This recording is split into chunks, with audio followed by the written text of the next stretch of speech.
تو پہاڑ ریزہ ریزہ ہو جاتا. یہ میں نہیں کہہ رہا ہوں، یہ کوئی عام آدمی نہیں کہہ رہا ہے، بلکہ خود قرآن مقدس فرما رہا ہے لو انزلنا هذا القرآن على جبل لرأيته خاشعا متصدعا من خشية الله. کیا ہے نا، اگر میں اس قرآن کو پہاڑ پر نازل کرتا تو قرآن ریزہ ریزہ ہو جاتا. آپ مسلمانوں اندازہ لگا سکتے ہیں کہ یہ قرآن کسی پہاڑ پر نازل کیا جاتا تو پہاڑ ریزہ ریزہ ہو جاتا، پہاڑ چکنا چور ہو جاتا. لیکن اسی قرآن کو اس ماہ مبین میں، اس ماہ مقدس میں، اس بابرکت اور عظمت والے مہینے میں اس قرآن کو نازل کیا. صاحب قرآن کسے کہا جاتا ہے؟ نائب پروردگار کسے کہا جاتا ہے؟ اگر اس قرآن کو حضرت آدم پر نازل کیا جاتا تو حضرت آدم علیہ السلام برداشت نہیں کر پاتے. لیکن حضرت آدم سے لے کر حضرت عیسیٰ تک جتنے بھی پیغمبر اسلام 1.25 لاکھ انبیاء کرام آئے، اللہ نے نہیں چاہا کہ پیغمبر اسلام کے سینے پر قرآن کو نازل کیا جائے. وہی برداشت کر سکتا ہے جو صاحب قرآن ہو، جو نائب پروردگار ہو، جو نائب خیر الورا ہو. عزیزان ملت اسلامیہ، میرے آقا صلی اللہ علیہ وسلم کے سینے پر اللہ نے جبرائیل امین کے ذریعے، وحی کے ذریعے قرآن کو نازل کیا. اور پہلی آیت جب نازل ہوئی، اقرأ بسم ربک الذی خلق، حضرت جبرائیل امین آئے حضور کی بارگاہ میں اور کہا یا رسول اللہ پڑھیے اقرأ. حضور نے فرمایا ما انا بقاری، میں نہیں پڑھنے والا ہوں. کہا پھر اقرأ بسم ربک الذی، رب کے نام سے پڑھی، ربک الذی. تب میرے آقا نے پڑھا اقرأ بسم ربک الذی خلق. آپ سوچ سکتے ہیں مذہب اسلام ایسا مذہب ہے جو سب سے پہلے اگر کوئی آیت نازل ہوئی تو تعلیم و تربیت کی روشنی میں قرآن کی آیت نازل ہوئی.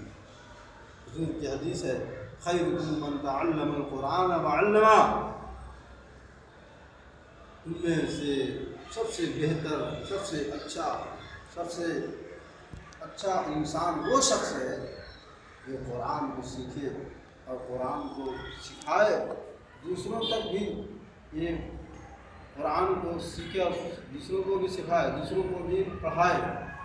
آپ سمجھ سکتے ہیں اس دنیا میں ایک سے ایک انسان، ایک سے ایک عہدے منصب پر فائز ہیں. کوئی انجینئر ہے، کوئی آفیسر ہے، کوئی ڈاکٹر ہے، بہت طرح کے عہدے پر لوگ منصب ہیں، فائز ہیں. کوئی اپنے آپ کو انجینئر کہہ رہا ہے، کوئی اپنے آپ کو سرکاری نوکری کے گھمنڈ میں ہے.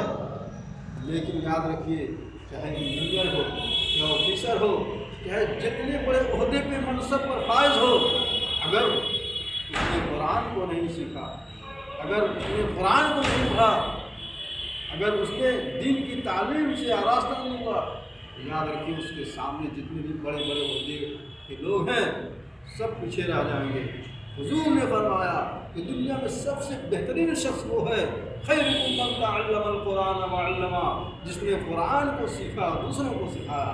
تو پتہ یہ چلتا ہے، معلوم یہ ہوتا ہے کہ حافظ قرآن سے زیادہ مرتبہ کسی کا نہیں ہے. جس نے قرآن کو اپنے سینے میں بسایا ہو اس کا مقام مرتبہ کا کیا کہنا. کل قیامت کے دن اس کے ماں باپ کے سروں پر، ان کے والدین کے سر پر ایک ایسا تاج پہنایا جائے گا کہ سورج کی روشنی سے بھی زیادہ چمک ہو.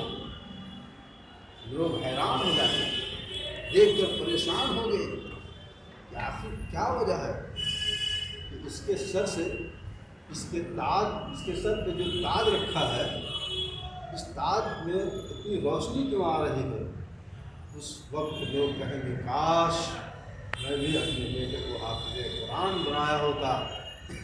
عزیزان ملت اسلامیہ، شہر رمضان الذی انزل فیہ القرآن، قرآن ایک ایسی کتاب ہے جو جتنی بھی کتابیں ہیں تمام کتابوں میں جو سب سے افضل و اعلیٰ کتاب ہے، یہاں تک کہ بخاری سے بھی مقام و مرتبہ قرآن کا ہے۔ قرآن سیکھے تو ضرور کو سکھائے۔